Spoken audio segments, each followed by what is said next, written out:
नमस्कार दर्शक तथा श्रोतावृन्द, स्वागत छ तपाईलाई नेपाली कथाको यो नयाँ भिडियोमा। आजको भिडियोमा मैले लोककथा लिएर आएको छु। कथाको शीर्षक कैतपुराण। यो कथा तुलसी दिवसज्यूद्वारा संकलित लोककथा रहेको छ। कथा कैतपुराण। उहिले नै भेष धोष नाउ गरेका एक राजा थिए। तिनकी एउटी असाध्यै राम्री छोरी थिइन्। राजा उनलाई धेरै माया गर्थे। राजकुमारीले जे भने पनि उनी पुर्याइदिन्थे। राजकुमारीले एउटा मैना पालेकी थिइन्। त्यो मैना चौपट्टै मिठो बोल्दथ्यो। एक दिन राजकुमारी श्रृंगार गरिवरी राम्री भएर मैनाको नजिकै बसिरहेकी थिइन्। मैनाले भन्यो, राजकुमारी तिमी साह्रै राम्री छौ, तर त्यसमा एउटा कुरो पुगेको छैन। राजकुमारीले सोधिन्, त्यो के चिज हो त? मैनाले भन्यो, कैतपुराणको फूल। राजकुमारीले भनिन्, म अहिले बुबाज्यूलाई भन्नेछु, उहाँले जसरी भए पनि मगाइदिनुहुन्छ। उनी राजालाई भन्न गइन्। राजाले पनि तुरुन्तै मालीलाई बोलाएर भने, जहाँबाट भए पनि कैतपुराणको फूल खोजेर ले, नत्र तेरो जीव धन रहने छैन। बिचरो माली जो हुकुम सरकार भन्दै फूल खोज्न हिँड्यो, तर उसले कैतपुराणको फूल कतै पाउन सकेन। उसले दण्डभागी हुनै पर्यो। त्यसैगरी राजाले राज्यभरिका सारा मालीलाई सिद्ध्याउन लागे। यो देखेर एउटी गर्भवती मालिनी अर्को राजाको देशमा गएर ज्यान जोगाएर बसी। समय पुगेपछि उसको गर्भबाट एउटा बालक जन्मियो। त्यो छोरोलाई उसले अर्काको ठेकी जाँतो गरेर बडो दुःख गरेर हुर्काई। एक दिन त्यो केटो आफ्नो साथीहरूसित खेलिरहेको थियो। तिनीहरूले उसलाई भने, त यो देशको होइनस्, त गर्भमा छँदै तेरी आमा अर्को देशबाट भागेर यहाँ आइबसेको हो। यस्तो साथीहरूको कुरा सुनेर त्यो केटो दौडदै आमा भए ठाउँमा गयो र साथीहरूले भनेको कुरा सोध्यो। आमाले भने, कैतपुराणको फूल ल्याउन नसक्दा राज्यभरिका मालीलाई राजाले मारे र म चाहिँ भागेर यहाँ आइबसे। छोराले भन्यो, आमा अब हामी आफ्नै देशमा फर्कौं। राजाले थाहा पाए भने हामीलाई पनि पक्रेर मार्नेछन्। त्यसो हुँदा हामी माली हौ भन्ने कुरा त्यहाँ जाहेर गर्नु हुँदैन। आमा चाहिँले भने, तिमी मान्छौ भने मात्र म तिमीलाई लिएर जान्छु। छोराले पनि हुन्छ, म त्यसै गर्नेछु भन्यो। तिनीहरू गएर आफ्नै पुरानो घरमा बसे। एक दिन मन्त्रीले तिनीहरूलाई देख्यो र राजालाई गएर भन्यो, सरकार, माली एक एक गरी सबै हामीले सिद्ध्याइसकेका थियौं, तर अहिले त्यहाँ एउटा मालीको परिवार बसेको छ। उसो भए त्यसलाई तुरुन्तै पक्रन पठाऊ भनी राजाले आदेश दिए। सिपाहीहरूले त्यो मालीको छोरालाई पक्रेर ल्याए। राजाले भने, तको होस्। त्यो केटोले जवाफ दियो, म मालीको छोरो हुँ। राजाले भने, उसो भए कैतपुराणको फूल खोजेर ल्याउनु पर्नेछ। ल्याउन नसके अरू मालीको झैं तेरो दशा हुनेछ। त्यो केटोले भन्यो, म खोजेर ल्याउनेछु, तर मलाई बाटा खर्चको निम्ति 2000 रुपियाँ चाहिन्छ। राजाले पनि लौ लैजा भनी 2000 रुपियाँ दिए। त्यो पैसा लिएर ऊ आमा कहाँ गयो र 1000 रुपियाँ दियो र भन्यो, म नआउन्जेल, यसैले घर खर्च चलाउनु, म कैतपुराणको फूल लिएर फर्कनेछु। यति भनी आमासित बिदा भएर ऊ घरबाट हिँड्यो। जाँदा जाँदा साँझ परेपछि ऊ एउटा अर्को देशमा पुग्यो। त्यहाँ एउटा मालीको घरमा गएर उसले बास माग्यो। तिमी को हौ नानी, कहाँ जान हिँडेका भनी त्यो मालीले सोध्यो। त्यो केटोले पनि आफू आएको सबै कारण बुढोलाई सुनाएर भन्यो, तिमीलाई थाहा भए भनिदेऊ न, त्यो फूल कहाँ पाइन्छ? बुढोले भन्यो, मेरो एउटा कुरा मान्ने भए मात्र भन्नेछु। केटाले भन्यो, हुन्छ, म अवश्य मान्नेछु। बुढोले भन्यो, मेरी छोरीसित बिहे गर्छौ भने मात्र म कैतपुराणको फूल पाइने ठाउँ देखाइदिन्छु। केटोले, हुन्छ, तिम्रो छोरीसँग म बिहे गर्छु भन्यो। बुढोले भोलिपल्टै आफ्नी छोरीको बिहे त्यो केटोसित गरिदियो र भन्यो, नानी, फूल ल्याउँछु त भन्छौ, तर ल्याउन साह्रै गाह्रो छ। उसको कुरा सुनेर केटोले भन्यो, जस्तो सुकै कष्ट सहनु परे पनि म फूल ल्याएरै छोड्छु, तपाईँ बाटो मात्र देखाउनुहोस्। बुढो मालीले भन्यो, नगई छोड्दिन भन्ने जिद्दी गर्छौ भने हुन्छ। लौ सुन, यहाँदेखि धेरै टाढा जम्बु भन्ने राक्षसको एउटा राज्य छ। त्यहाँ पुगेपछि नै तिमी फूल कहाँ छ थाहा पाउनेछौ। फूल लिएरै फर्किने बाचाका साथ बुढोसँग बिदा लिएर त्यो केटो हिँड्यो। जाँदा जाँदा ऊ जम्बु राज्यमा पुग्यो। उसलाई देख्न साथ राक्षसहरू हाम्रो आहारा आइपुग्यो, यसलाई छोड्नु हुँदैन भनेर उसैतिर दगुरे। केटोले भन्यो, म ठुलो काम लिएर आएको छु, त्यसो हुँदा मलाई अहिले नखाऊ, पहिले मलाई तिमीहरूको राजा भएको ठाउँमा पुर्याइदेऊ, अनि आए पनि खानु। राक्षसले पनि उसको कुरा मानेर उसलाई राजा कहाँ पुर्याइदिए। राजाले सोधे, तिमी हाम्रो राज्यमा किन आयो? मान्छे त हाम्रो आहारा हो, हामी तिमीलाई नखाई छाड्दैनौ।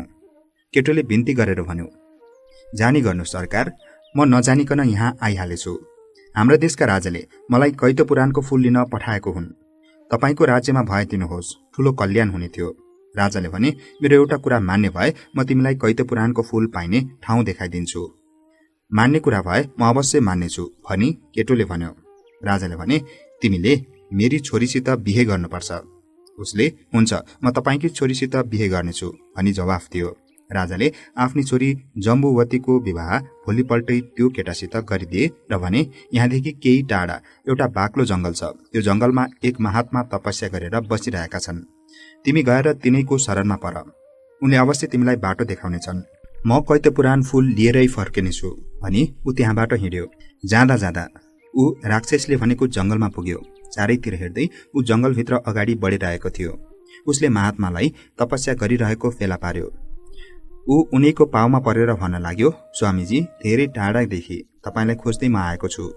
हाम्रा देशका राजालाई कैतपुराण फूल चाहियो र मलाई लिन पठाएको हुन्। त्यो फूल कहाँ पाइन्छ त्यो हजुरलाई थाहा छ भन्ने सुनेको हुँदा शरण पर्न आएको छु। स्वामीले भने, नानी, काम बडो जोखिम छ। अलिकति तलमाथि भयो कि तिम्रो ज्यान जान्छ। त्यो केटाले पनि निडर भएर भन्यो, हजुरले बाटो मात्र देखाइदिनुपर्छ, म काम फत्ते गरेर फर्कनेछु। त्यसो भए लौ सुन त। 7 समुद्र पारी एउटा राक्षस बस्दछ। त्यसका 2टी छोरी छन्। जेठीको नाउँ कैतपुराण र कान्छीको नाउँ पूर्णा हो। कैतपुराणको जिउ फुले फुलले भनेको छ। तिनीलाई तिमीले भेट्नुपर्छ। तिमीलाई म मैना बनाइदिन्छु। उडेर जाऊ। समुद्र पारी पुग्ने बित्तिकै एउटा बरपिपलको चौतारी आउँछ। त्यसैका हाँगामा तिमी बस्नु। कैतपुराण सधैँ आफ्नी बहिनीलाई लिएर समुद्रमा नुहाउन आउँछिन् र बरपिपलको पूजा गर्छिन्। त्यसै बेला उनीहरूले तिमीलाई देख्नेछन् र आफूसित लैजानेछन्। तर तिमीले एउटा कुराको बडो होस गर्नुपर्नेछ। तिम्रा खुट्टामा पानी पर्यो भने तिमीले मान्छेको रूप लिनेछौ र त्यो राक्षसले तिमीलाई नखाइ छोड्ने छैन। यति भनेर स्वामीजीले त्यस केटालाई मैना बनाइदिए। त्यो मैना त्यहाँबाट उडेर 7 समुद्र पारी गयो। समुद्रको किनारमा उसले बरपिपलको चौतारी देख्यो। त्यसैको एउटा हाँगामा गएर ऊ बस्यो। एकछिनपछि कैतपुराण र उसकी बहिनी नुहाउन समुद्रमा आए। नुहाई गरेर उनीहरू बरपिपलको पूजा गर्न चौतारीमा आए। पूजा गरिसकेपछि दुवै दिदी बहिनीहरू त्यहीँ बसेर मिठा मिठा गफ गर्न थाले। त्यसै बेला कैतपुराणकी बहिनीले त्यो मैनालाई देखेर भनिन्, आहा, क्या राम्रो मैना रहेछ दिदी, हेर्नुहोस्, जसरी भए पनि यसलाई समातेर घर लैजानुपर्छ। कैतपुराणले भनिन्, आहा बहिनी, तिमीले पनि के केटाकेटी कुरा गरे कि? त्यो आकाशमा उडी हिँड्ने पंक्षीलाई हामी कसरी पक्रिन सक्छौ र? हामी पक्रिन त्यहाँ पुग्दा पुग्दै त्यो त्यहाँबाट उडिहाल्छ नि। बहिनीले भनिन्, होइन दिदी, एकपल्ट हामी बोलाइ हेरौँ, आइहाल्छ कि?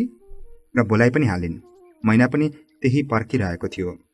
आएर उनको हातमा बसिहाल्यो। तिनीहरूले त्यो मैनालाई लुकाएर घरमा लगे। बाबुआमाले देख्छन् भनी घरमा पनि लुकाइकन आफ्ना कोठामा राखे। कैतपुराणलाई त्यो मैना असाध्यै मन पर्न थाल्यो। उनले धेरै जसो उसैसित कुरा गरेर समय काट्न थालिन्। आमाबाले उनको प्यारो मैनालाई देख्छन् कि भन्ने उनलाई डर थियो। एक दिन घरमा कोही थिएन। कैतपुराण मात्र मैनासित कुरा गरेर बसिरहेकी थिइन्। त्यसै बखत दाउपारी त्यो मैनाले आफ्नो सबै कुरा कैतपुराणलाई सुनायो। कैतपुराणले भनिन्, फूल त तिमीलाई जति चाहिन्छ त्यति म दिउँला, तर तिमी बिना म बाँच्न सक्दिन। त्यसो हुँदा मलाई पनि साथै लैजाऊ। मैनाले भन्यो, लैजान त म लैजान थिएँ, तर तिमीलाई यस राज्यबाट कसरी उम्काउने? कैतपुराणले भनिन्, त्यसको प्रबन्ध म आफै गर्नेछु, तिमीले पीर मान्नु पर्दैन। त्यसपछि कैतपुराण आफ्ना बा आमालाई भन्न गइन्। छोरीलाई आएको देखेर राक्षसले सोध्यो, किन आयो छोरी, केही भन्नु छ कि? कैतपुराणले भनिन्, बुबाज्यू, सधैँ घरभित्र बस्दा बस्दा साह्रै दिक्क लाग्यो। हजुरको आज्ञा पाए घुमफिर गरेर आउने थिए। राक्षसले भन्यो, हुन्छ छोरी, जाऊ, तर धेरै टाढा नजानु है। आफ्नो उठ्ने खाटमा चढेर जानु। खुसी भएर हस् भनी उनी आफ्नो कोठामा फर्किन्। आफूलाई चाहिने जति सबै चिज उठ्ने खाटमा राखिन् र मैनालाई लिएर बसिन्। उनी बस्न साथ खाट उड्यो। उनीहरू केही बेरमै 7 समुद्र पार गरी उही पहिलेकै जंगलमा आइपुगे। मैनाले भन्यो, मलाई साह्रै तिर्खा लागेको छ, पहिले कुनै पोखरीमा गई पानी खाउँ। उनीहरू एउटा पोखरीको किनारमा गए। पानी खान भनी पोखरीको छेउमा जाँदा उसका खुट्टाका पन्जामा पानी पर्यो र ऊ तुरुन्तै आफ्नो साँचो रूपमा देखा पर्यो। उनलाई देखेर कैतपुराण साह्रै खुसी भइन्। त्यहाँबाट उनीहरू स्वामीजी समक्ष आई उनीहरूलाई दण्डवत गरे। स्वामीजीले दुवैलाई आशिष दिए। त्यहाँबाट उनीहरू फेरि हिँडे र जम्बू राज्यमा पुगे। त्यहाँको राजालाई पनि एउटा फूल दिए र जम्बुवतीलाई समेत लिई हिँडे। फेरि उनीहरू मालीको घरमा पुगे। उसलाई पनि एउटा फूल दिए र उसकी छोरी, जसलाई उसले जानुभन्दा पहिले बिहे गरेको थियो, लिएर हिँड्यो। कैतेपुराण उठ्ने खाटमा बसी तिनैजनालाई लिएर आफ्नो घरमा पुग्यो। माली केटो फर्किएको कुरा अलिअलि गर्दै राजा कहाँ पनि पुग्यो। राजाले उसलाई बोलाउन भनी सिपाही पठाए। कैतेपुराणको फूल लिएर त्यो माली राजदरबारमा पुग्यो। सरासर गई उसले फूल राजालाई दियो। राजाले आफ्नी छोरीलाई बोलाएर त्यो फूल दिए। मन्त्रीले भन्यो, सरकार, यो कैतेपुराणको फूल हो कि होइन, जाँची हेर्नुपर्छ। राजकुमारीले त्यो फूल मैनालाई देखाइन्। मैनाले भन्यो, यही हो कैतेपुराणको फूल। राजकुमारीले त्यो फूल आफ्नो कपालमा लगाइन्। त्यो देखेर मैनाले भन्यो, अब तिमी असाध्यै राम्री देख्नेछौ। उसले भन्यो, राजकुमारी, अझै तिमीमा एक कुराको कमी छ। राजकुमारीले सोधिन्, त्यो के हो? भन, त्यो पनि म पूरा गर्नेछु। मैनाले भन्यो, अब तिमीले विवाह गर्नुपर्छ। राजकुमारीले भनिन्, कोसित विवाह गर्नु? मैनाले भन्यो, जसले कैतेपुराणको फूल ल्यायो उसैसित गर्नुपर्छ। राजकुमारीले भनिन्, हुन्छ, म बुबाज्यूलाई भन्नेछु। उसले सबै कुरा गएर राजालाई सुनाइन्। राजाले मन्त्रीलाई स्वयम्वरको तयारी गर्न हराए। मन्त्रीले भने, सरकार, तयारी त म गर्नेछु, तर कोसित हाम्री राजकुमारीको स्वयम्वर हुने? राजाले भने, जसले कैतेपुराणको फूल ल्यायो उसैसित राजकुमारीको विवाह हुनेछ। एउटा मालीको छोरोसित राजकुमारीको विवाह हुने कुरा सुन्दा मन्त्री तीन छक्क पर्यो। उसले भन्यो, सरकार, मालीको छोरोसित राजकुमारीको विवाह कसरी गरिदिने? राजाले भने, कस्ता कस्ताले पार लाउन नसकेको काम उसले गरेर देखाएको छ। मालीको छोरो भएर के भयो त? ऊ पुरुषार्थी छ। राजाको कुराले मन्त्रीको चित्त बुझेन। उसले भन्यो, सरकार, त्यतिले मात्र कहाँ पुग्छ र? त्यसको अरू केही पनि पुरुषार्थ हेर्नुपर्छ। लौ हुन्छ भन्ने राजाको उत्तर पाएपछि मन्त्रीले त्यो मालीलाई बोलाउन पठाए। माली राजाका सामुन्ने हाजिर गराइयो। राजाले भने, आज रातभरि संसारभरिका सबै फलफुलले भरिभराउ भएको बगैँचा तयार गर्न सकिस् भने तँसित मेरी छोरीको बिहे गरिदिनेछु।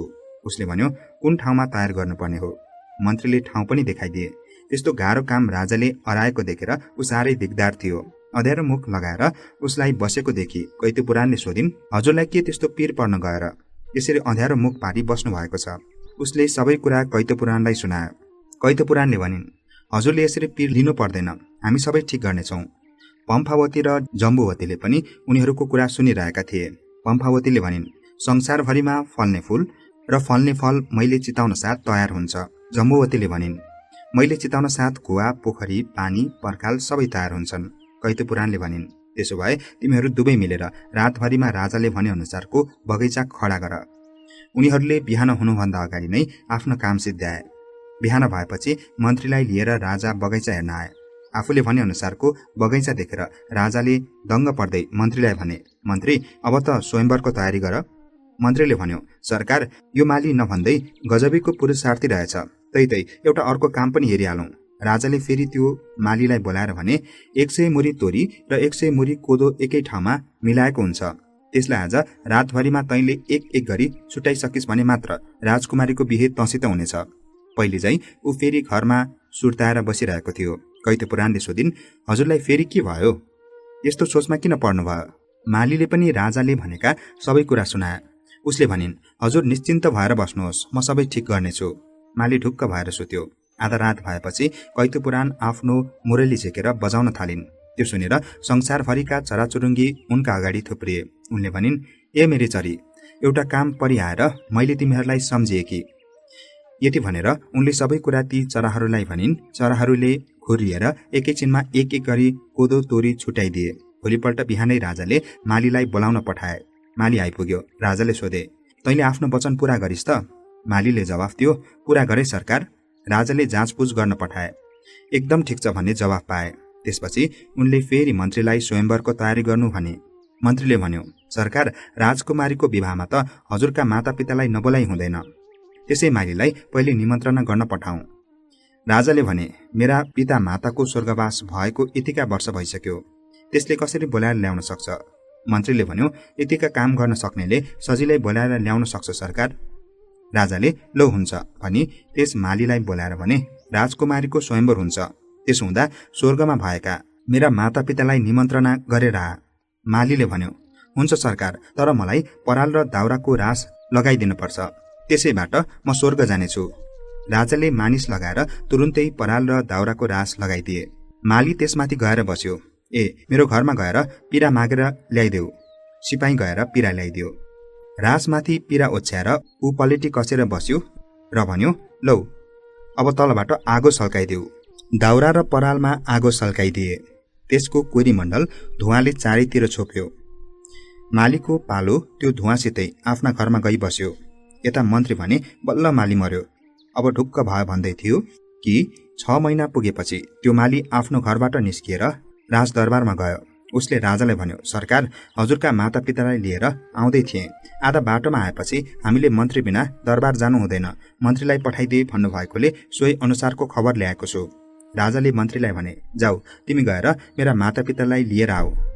मन्त्रीले भन्यो, मलाई जाने बाटो थाहा छैन, कसरी जानु? मालीले हतपताएर भन्यो, अस्ति म कसरी गएँ त्यसरी नै जानुहोस्, टुप्लुक्क उहाँहरूकै अगाडि पुग्नुहुनेछ। मन्त्रीलाई पनि उसै गरी दाउरा र परालको रासमाथि राखेर आगो लगाइदिए। मन्त्री डढेर मरिहाल्यो। 6 महिनासम्म बाटो हेर्दा पनि मन्त्री नआएको देखि राजाले मालीलाई बोलाएर भने, माफी पाउने भए बिन्ती चढाउनेछु।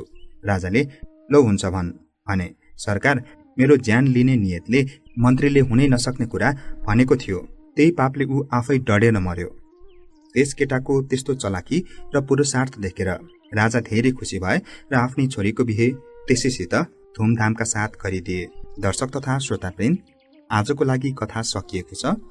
यो लोककथाको शीर्षक रहेको थियो कैतपुराण, संकलक तुलसी दिवस।